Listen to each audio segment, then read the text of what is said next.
नमस्कार दोस्तों, आपका हार्दिक स्वागत है बिब्लोफाइल डिजिटल सेंटर। मैं दिनकर राणा हमेशा की तरह आपका स्वागत करता हूं और नया मॉक टेस्ट आज सोल्यूशन करेंगे 49 नंबर का। और देखते हैं पहला क्वेश्चन क्या है। बॉयज़ क्लियर है? आई थिंक बॉयज़ को लेके कोई दिक्कत नहीं है। ठीक है, देखते हैं पहला क्वेश्चन क्या है। भारतीय संसद की जनता द्वारा निर्वाचित सदन निम्न में से कौन सा है? संसद के दो पार्ट हैं, एक को बोलते हैं अपन राज्यसभा, लोअर और अपर हाउस। एक होता है बच्चों राज्यसभा, जिसे अपन बोलते हैं अपर हाउस, और एक होता है बच्चों लोकसभा, जिसे कहा जाता है लोअर हाउस। इन सदनों में से ये पूछ रहा है कि डायरेक्ट निर्वाचित कौन सा सदन है, यानी कि लोकसभा जो होता है जनता के द्वारा डायरेक्ट लोग चुने जाते हैं। इसका जो सर्वोच्च नेता होता है, जो प्रधानमंत्री के तौर पर शपथ ग्रहण करता है, प्राइम मिनिस्टर। ये बात आप लोग यहाँ से ध्यान रखना। तो लोकसभा हमारा आंसर हो जाएगा। जो पूछा गया है भारतीय संसद की जनता द्वारा निर्वाचित सदन निम्न में से कौन सा है, तो कौन सा बच्चों? लोकसभा है। ये बात आप लोग यहाँ से ध्यान रखना। अगला क्वेश्चन आता है कि लोकसभा के स्पीकर कौन हैं? लोकसभा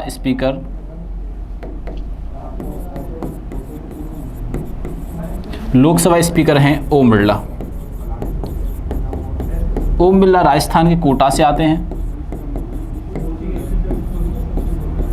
ये बात आप लोग यहां से ध्यान रखिएगा। ठीक है, क्लियर है? यहां से आगे चलते हैं। संविधान का कौन सा भाग राज्य के नीति निर्देशक सिद्धांतों से संबंधित है? जैसे मैं यहां पे 4 भाग लिखे हुए हैं। पहला, ये राज्य के संघ,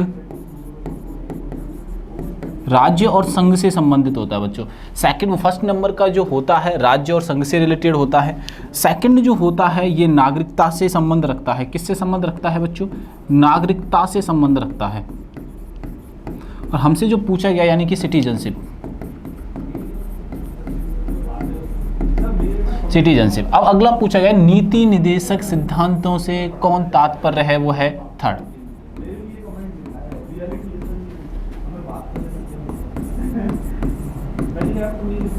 नीति निर्देशक। अगला है चौथा, ये मौलिक अधिकारों से संबंध रखता है। तो हमारा आंसर जो पूछा गया है नीति निर्देशक सिद्धांतों से पूछा गया है, तो हमारा आंसर यहां से क्या हो जाएगा बच्चों? ए नंबर का, यानी कि पार्ट थर्ड हो जाएगा। क्लियर हुआ कि नहीं हुआ?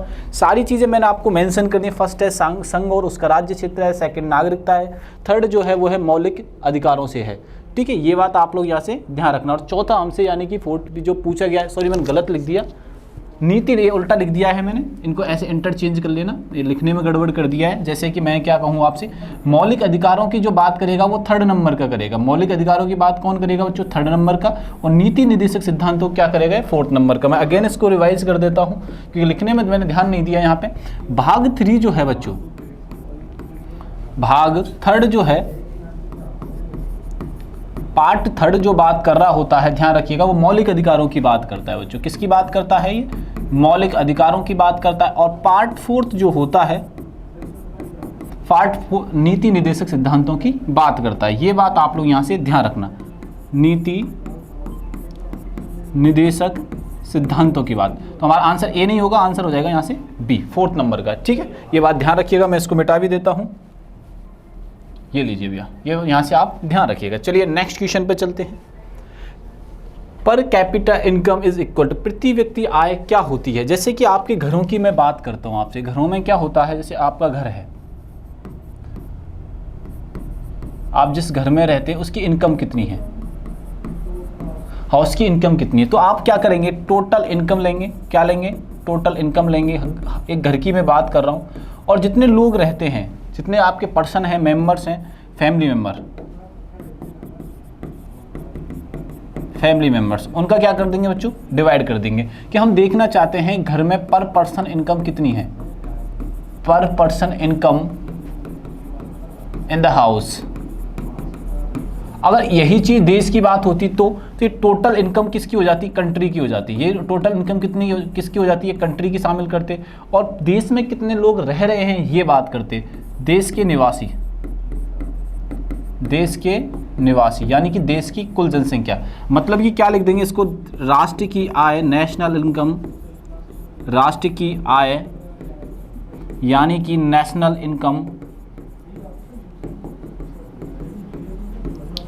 Income divide by total population, यानी कि कुल जनसंख्या। यही हमारा आंसर यहाँ से हो जाएगा। तो आंसर हमारा क्या हो जाएगा बच्चों, यहाँ से ए हो जाएगा। ये चीज़ें आपको यहाँ से डायरेक्टली याद रखनी है। Majuli the largest river island in the world lies in the state. अगर यहाँ पे क्वेश्चन दूसरी तरीके से पूछता कि संसार का सबसे बड़ा द्वीप कौन सा है, इसमें से नदी में वर्ड हटा देता, तब तो क्वेश्चन होता ग्रीनलैंड। तभी आंसर क्या हो जाता है इसका, ग्रीनलैंड हो जाता। तब आंसर क्या हो जाता बच्चों, ग्रीनलैंड होता। लेकिन अब नदी द्वीप पूछा गया। क्या पूछा गया बच्चों, यहाँ पे नदी द्वीप पूछा गया। तो इसका मीनिंग क्या होता है, नदी द्वीप, नदी पर बना हुआ द्वीप, नदी पर बना द्वीप। द्वीप बोले तो आइसलैंड। आइसलैंड क्या होते हैं बच्चों, जो चारों तरफ से पानी से घिरे होते हैं, चारों तरफ से पानी से घिरे होते हैं, उन्हें क्या बोलते हैं, आइसलैंड। अब तो नदी द्वीप कौन सा है, कहां पर है, किस राज्य में, ये है बच्चों असम में है। किस राज्य में है, असम में। क्या नाम है, मांजुली द्वीप। द्वीप का नाम क्या है बच्चों, मांजुली द्वीप। मांजुली द्वीप, Majuli island world largest river island है। कहां पे है ये, असम राज्य में स्थित। कौन सी नदी बनाती है, तो नदी बनाती है ब्रह्मपुत्र नदी, ब्रह्मपुत्र नदी बनाती है। ये बात आप लोग यहां से ध्यान रखना। मांजुली जो द्वीप है इसे जिला भी घोषित किया गया, इसे राज्य असम का जिला भी घोषित किया। एकमात्र है जो जिला है असम का, न्यू डिस्ट्रिक्ट है ये, डिस्ट्रिक्ट यानी कि जिला है। कौन है, मांजुली द्वीप। ये बात ध्यान रखना। और यहां से दूसरी बात याद रखनी है, असम के सीएम साहब हेमंत विश्वा शर्मा,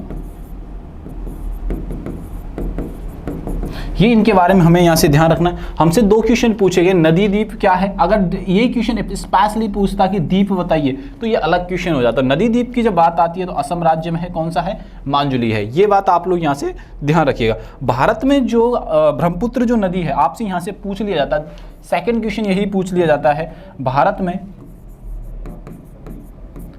में ब्रह्मपुत्र नदी कहां से प्रवेश करती है। एक क्वेश्चन ये पूछ लिया जाता है कि भारत में जो ब्रह्मपुत्र नदी है वो कहां से प्रवेश करती है, पहला क्वेश्चन। आपसे पूछ लिया जाता है कि ब्रह्मपुत्र नदी का ब्रह्मपुत्र नाम कहां, किस राज्य में पड़ता है, ब्रह्मपुत्र नाम किस राज्य में रखा गया है। ये क्वेश्चन दोनों के दोनों अपने आप में स्पेशल और कई बार आपसे पूछे गए हैं ये क्वेश्चंस। ये बात ध्यान रखिएगा, ये जो क्वेश्चंस हैं ये दोनों के दोनों क्वेश्चन बच्चों आपसे कई बार आपके एग्जाम में पूछे भी गए। ये बात आप लोग यहाँ से ध्यान रखिएगा। चलिए नेक्स्ट क्वेश्चन पे चलते हैं। इस क्वेश्चन का आंसर हो गया असम। देवी माता की जो पूजा की जाती है वो संबंधित है, यानी आर्य सभ्यता से संबंधित है, भूमध्य सागरीय सभ्यता से संबंधित है, या सिंधु घाटी सभ्यता से संबंधित है। सिंधु घाटी सभ्यता, जिसे हड़प्पा सभ्यता के नाम से भी जाना जाता है। सिंधु घाटी सभ्यता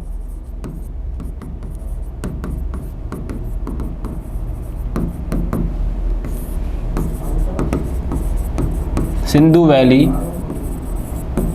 सिविलाइजेशन, इसे नॉन एज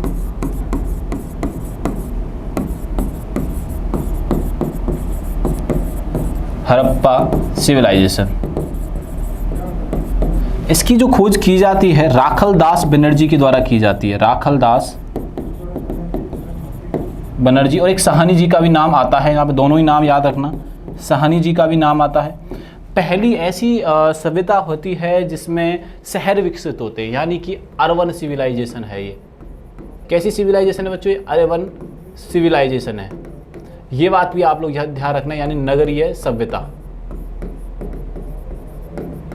यहाँ पे टेरिकोटा की मूर्तियाँ मिलती हैं, टेरिकोटा भी मिलता है, ठीक है। मातीय यानी कि मैं यहाँ कहना चाह रहा हूँ आपसे मदर गॉड, माँ की पूजा की जाती है, माता की पूजा की जाती है। कहाँ पर की जाती है? वर्शिप ऑफ मदर, ये की जाती है सिंधु घाटी सभ्यता के अंदर।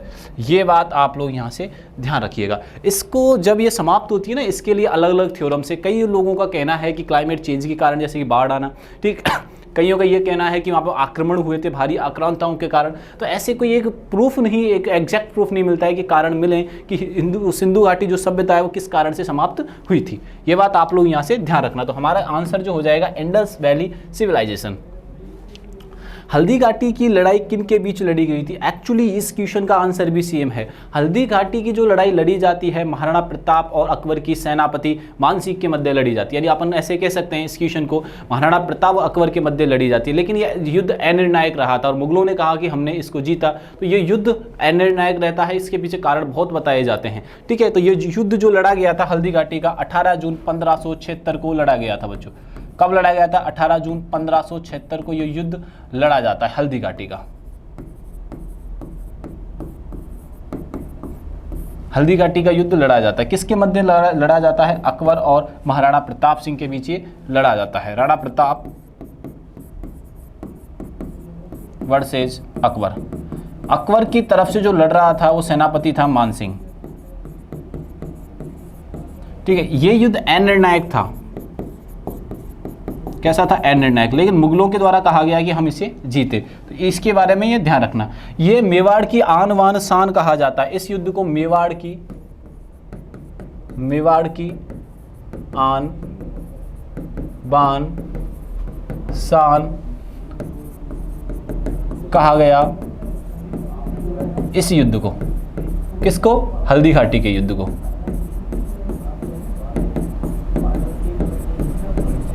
ये बात आप लोग यहां से ध्यान में रखिएगा, ठीक है भाई। हमसे पूछा गया कि हल्दी घाटी का युद्ध किसके बीच लड़ा गया? तो अकबर और राणा प्रताप सिंह के बीच लड़ा गया था। विक्रम साराभाई अंतरिक्ष केंद्र स्थित है। विक्रम साराभाई अंतरिक्ष जो केंद्र है वो तिरुवनंतपुरम जिसे हम बोलते हैं, केरल में स्थित है बच्चों। कहां पे स्थित है? केरल में। आपसे पूछ लिया जाए केरल के सीएम बताइए, पी विजयन। अगर आपसे पूछ लिया जाए कि यहाँ की लैंग्वेज भी बताइए, तो लैंग्वेज है बच्चों मलयालम। ये बात समझ में आई कि नहीं है? केरल में 2 क्लासिकल डांस भी हैं बच्चों। केरल में क्या है? 2 क्लासिकल डांस हैं। क्लासिकल डांस हैं। उन क्लासिकल डांस का नाम क्या है? एक का नाम है कथकली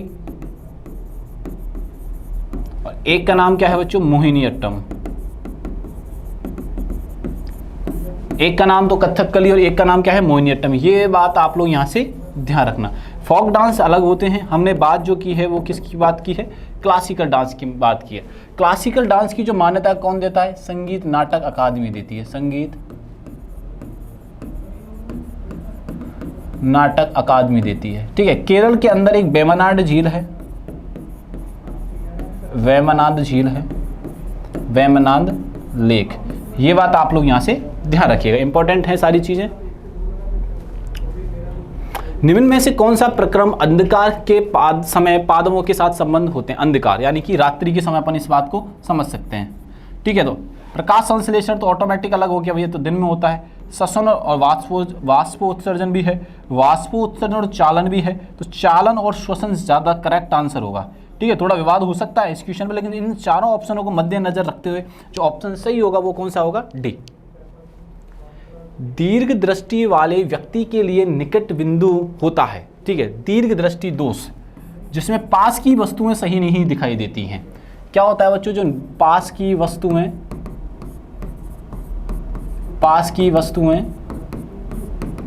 साफ नहीं दिखाई देती है, साफ नहीं दिखाई देती है। इसका मीनिंग क्या होता है बच्चों की? Greater than 25 centimetre. क्या बोल रहा है? 25 सेंटीमीटर से अधिक जो है बिंदु हमें ढंग से दिखाई नहीं देता है। ये बात आप लोग यहां से ध्यान रखना। तो आंसर हो जाएगा हमारा यहां से ए। लोहे की पटरियों के टूटे हुए टुकड़े और मशीन के भागों की वेल्डिंग निम्न में से किसका उपयोग किया था? लोहे की पटरियां, टूटे हुए टुकड़ों और मशीन के भागों के वेल्डिंग में निम्न में से किसका उपयोग किया जाता है? Aluminium sulphate, aluminium sulphate. अब दूसरा होता है सोल्डर, और तीसरा कौन सा है बच्चों?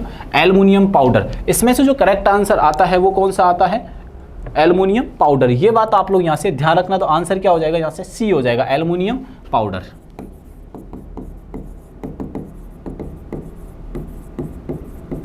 ठीक है, एक ही सीरीज में चलते हैं सारे, लेकिन आंसर हमारा क्या हो जाता है यहां से? एल्युमिनियम पाउडर हो जाता है। ठीक है जी।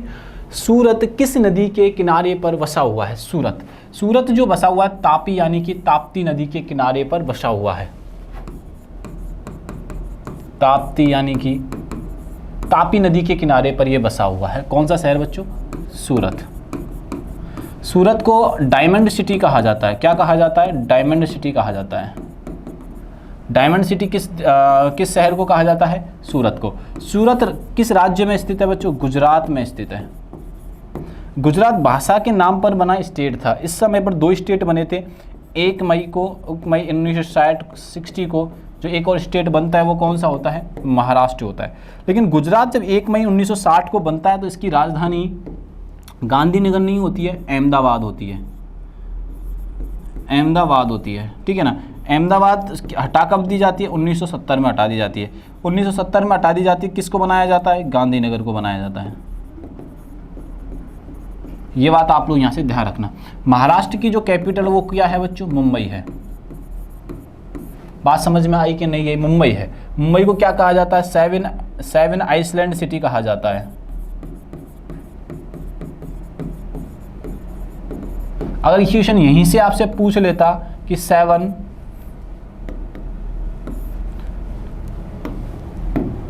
7 माउंटेन सिटी कौन सी है? 7 माउंटेन सिटी कौन सी है? तो आपका आंसर क्या होगा? रोम, इटली। ये बात आप लोग यहां से ध्यान रखना। सारे बच्चे आइसलैंड एंड माउंटेन में अंतर जरूर करें भैया। माउंटेन और आइसलैंड दोनों में क्या करेंगे? ये अंतर करेंगे। चले ठीक है। यहां से अगर नदियों के क्वेश्चन पूछे जाएं आपसे, रिवर को लेकर क्वेश्चन पूछा जाता है। Indian longest river, Indian longest river, world longest river, world largest river. 3 question यहाँ से अलग अलग पूछे गए हैं। ठीक है, तो आपको तीनों को कमेंट बॉक्स में आंसर करना है भैया। इसका आंसर कमेंट बॉक्स में करना है, इसका आंसर करना है और इसका आंसर करना है। ठीक है जी। आओ नेक्स्ट क्वेश्चन पे अपन चलते हैं। पानी में घुलनशील विटामिन कौन सी है? ये क्वेश्चन कम से कम भैया बहुत बार, कम से कम मेरे हिसाब से 5 से 6 बार तो आ चुका है ये क्वेश्चन। पानी में घुलनशील विटामिन कौन से हैं? विटामिन जो होते हैं वसा में घुलनशील होते हैं और एक होते हैं बच्चों जल में। ठीक है, जल में जो होते हैं बी एंड सी होते हैं, बाकी जो बचे हुए ए, डी, ई और के ये वसा में घुलनशील होते हैं। तो अपना आंसर क्या हो जाएगा? यहाँ से ऑप्शन में देखते हैं सी। क्या हो जाएगा? यहाँ से सी हो जाएगा। ठीक है, और आपको रासायनिक नाम जो है इनके कमेंट बॉक्स में बताने हैं। रासायनिक नाम, केमिकल नेम आपको कहाँ बताना है? कमेंट बॉक्स में बताना है। मानव शरीर में सबसे बड़ा अंग कौन सा है? मानव शरीर में सबसे बड़ा जो अंग है वो है क्या है बच्चों? स्किन यानी कि त्वचा। मानव शरीर का सबसे बड़ा जो अंग है वो है सी। डिप्थीरिया रोग प्रभावित करता है। डिप्थीरिया जो करता है गला को करता है बच्चों। किसको करता है? गला को करता है और नाक को करता है। ये बात ध्यान रखना, गले और नाक को सबसे ज्यादा इंपैक्ट करता है। थ्रोट, नाक यानी कि नोज को, ये सबसे ज़्यादा इम्पैक्ट करता है डिप्थीरिया। ठीक है जी। आओ नेक्स्ट पे चलते हैं। धुआंधार जलप्रपात किस नदी पर है? धुआंधार जो जलप्रपात है ये कहाँ पर है बच्चों? ये है एमपी के अंदर। कहाँ पे है? एमपी के अंदर, और नर्मदा नदी पर ये बना हुआ है। ये बात आप लोग यहाँ से ध्यान रखना। अब बात ही आती है धुआंधार नाम क्यों रखा गया है इसका? नर्मदा नदी पर बना हुआ है धुआंधार, धुआं से इसे धुआं निकलता है, धुआं निकलता है इसे। कभी आप धुआंधार जलप्रपात को जब देखेंगे उससे भाप जैसा धुआं उठ रहा होगा, और धार का मतलब होता है तेजी से इसमें बहाव होता है, तेजी से क्या होता है, इसमें बहाव होता है, तेजी से बहाव होता है, ठीक है, नर्मदा नदी पर बना हुआ है, ठीक है ना। एमपी गवर्नमेंट ने जीवित नदी का दर्जा दिया है, जीवित नदी का दर्जा बाई एमपी गवर्नमेंट, किसको, नर्मदा नदी को। ये बात आप लोग यहाँ से ध्यान रखिएगा। जैसे आपसे यहाँ से ये क्वेश्चन पूछ लिया था, एक और क्वेश्चन आया था नदी वाला क्वेश्चन, कहाँ गया वो, हाँ ये रहा, ये पूछ लिया ताप्ती नदी पर बांध कौन सा है, तो इस पर है उकाई बांध, इस पर बांध कौन सा है बच्चों, उकाई बांध। ये बात आप लोग यहाँ से ध्यान रखिएगा। October and November months give more rainfall, अक्टूबर नवंबर के महीने में कहाँ अधिक वर्षा होती है, ये होती है कोरोमंडल तट पर। कोरोमंडल तट कौन सा है बच्चों, कोरोमंडल, ये रहा तमिलनाडु और ये रहा आंध्र प्रदेश। ये वाला जो क्षेत्र है वो कोरोमंडल तट है, यानी कि आंध्र प्रदेश और तमिलनाडु में, आंध्र प्रदेश और तमिलनाडु में अधिक वर्षा होती है। ये बात आप लोग यहाँ से ध्यान रखना। अक्टूबर और नवंबर के मंथ में सर्वाधिक जो बारिश हो रही होती है वो कहाँ पर होती है बच्चों, कोरोमंडल तट पर हो रही होती है। ये बात आप लोग यहाँ से ध्यान में रखिएगा। निर्यात मूल्य के मामले में भारत का निम्नलिखित में से कौन सा कृषि वस्तु सबसे बड़ा है, ठीक है। निर्यात को लेकर सबसे अधिक जो अपन दूसरे देशों को बेच रहे हैं सबसे ज़्यादा है क्या, कृषि को पॉइंट ऑफ व्यू करते हुए, चाय, मसाले, कपास, यानी कि क्या है, बासमती चावल हम सबसे ज़्यादा सेल कर रहे होते हैं, सबसे ज़्यादा निर्यात क्या कर रहे होते हैं, बासमती चावल। वाणिज्यिक फसलों के लिए मूल्य समर्थन कार्यों को लागू करने के लिए केंद्रीय नोडल एजेंसी वो है नफीड। क्या है बच्चों, नेफीड जिसे हम बोल रहे होते हैं, ये एजेंसी होती है जो कि क्या काम करती है, मूल्य समर्थन कार्य को लागू करने के लिए करती है कार्य, ठीक है जी। आओ, निम्नलिखित में से कौन भारत में उपयोग की जाने वाली सबसे पहली धातु, तो भारत में सबसे पहले जो यूज किया जाए ताम्रयुगीन, एक वर्ड सुना होगा ताम्र, तांबे का सर्वप्रथम उपयोग किया जाता है, जैसे ताम्रयुगीन या ताम्रकालीन समय कहते हैं, ताम्रयुगीन कहा जाता है।